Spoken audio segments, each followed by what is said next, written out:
നമസ്കാരം. ശനിമാറ്റം കൊണ്ട് വെച്ചടി കയറ്റങ്ങൾ ഉണ്ടാകുന്ന വെച്ചടി ഉയർച്ചകൾ ഉണ്ടാകുന്ന നക്ഷത്രക്കാരെ പറ്റിയാണ് നമ്മളിവിടെ പറയാൻ പോകുന്നത്. പൊതുഫലങ്ങളാണ് ഞാൻ ഈ പറയുന്നത്. 100% വ്യക്തത ആഗ്രഹിക്കുന്നെങ്കിൽ നിങ്ങളുടെ ജാതകമായിട്ട് നല്ല ജ്യോതിഷനെ കൂടി സമീപിക്കുക.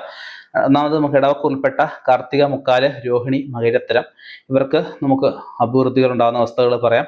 അടുത്തത് നമുക്ക് പറയാനുള്ളത് കർക്കിടകം, പുണർതം, കാല്, പൂയം, ആയില്യം ഇവർക്ക് അഭിവൃദ്ധി ഉണ്ടാകുന്ന ഒരു കാലമാണ്. അടുത്തത് തുലാം കുറിപ്പെട്ട ചിത്തിരാര, ചോതി, വിശാഖം, മുക്കാല് ഇവർക്ക് 6ലേക്കാണ് ശനി വരുന്നത്. അതും വളരെ നല്ലതാണ്, ദോഷമൊന്നുമില്ല.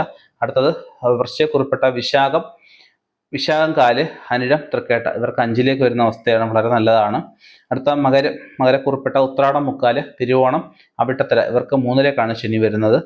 ഇത്തരം നക്ഷത്രക്കാർക്ക് വെച്ചടി കയറ്റം, വെച്ചടി ഉയർച്ചകൾ, പല വിധത്തിലുള്ള അഭിവൃദ്ധികൾ, പല വിധത്തിലുള്ള അത്യുന്നതികളിൽ എത്തുക, പേരും പ്രശസ്തിയും എല്ലാം ഉണ്ടാകാനുള്ള യോഗം കാണുന്നുണ്ട്.